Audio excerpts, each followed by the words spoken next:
Good to be back with you here on the Yaffee program. News Talk 770 AM, 92.5 FM WVNN. I am Alabama's Truth Czar.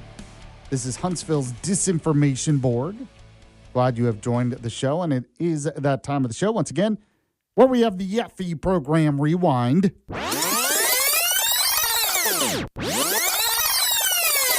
Also, that time of the show where I remind you, if you missed any of it live, the podcast is up on the website, WVNN.com, or anywhere you get your podcasts, Spotify, YouTube podcasts, Apple Podcasts. Subscribe today or download the WVNN app. And this segment of the program is brought to you by Jay's Appliance Outlet. Go to Jay's Appliance Outlet for some great deals on some new appliances. We were just talking about in the last segment, the cost of things have definitely gone up. So if you're wanting to save money, but you need a new appliance and you want one that works, plus you want a good customer service experience, don't just go to one of the big box stores when Jay's Appliance is there for you. They're located in Athens off 72. You can give them a call right now, dial pound 250, say the keywords Jay's Appliance Outlet. Whether it's a new refrigerator, washer, dryer, dishwasher, microwave, oven, gas stove, maybe a freezer for your garage, whatever it might be, they have it for you and much more at Jay's Appliance Outlet. Going to save some money, get exactly what you need. Go today, and when you do, let them know Yaffee sent you.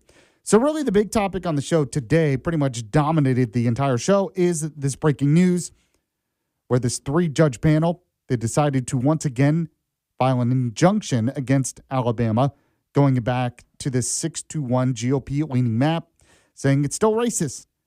Now, I thought, and I was saying at the beginning of the show, the podcast is up, it seemed to me that it's almost a given that the Supreme Court's going to go against this.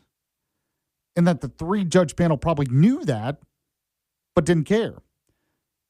But I was speaking with Hans von Spakovsky earlier on in the show. He is a legal expert with the Edwin Meese Center with Advancing American Freedom.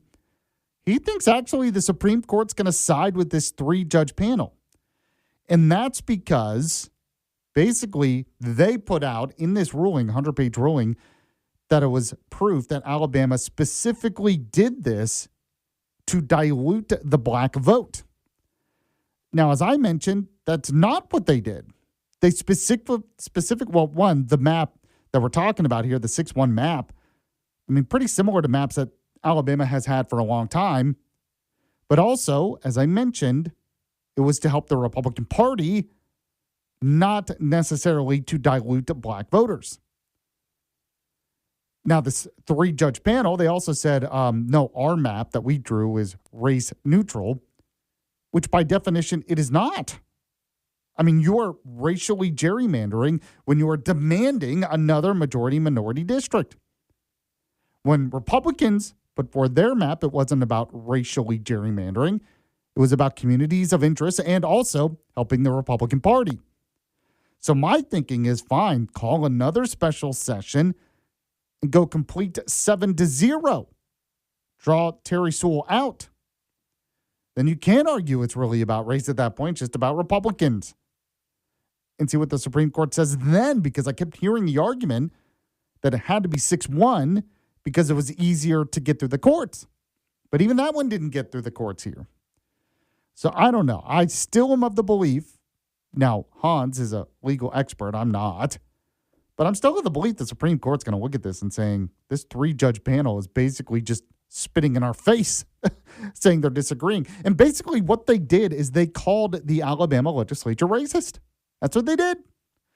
And I just feel like this game is over.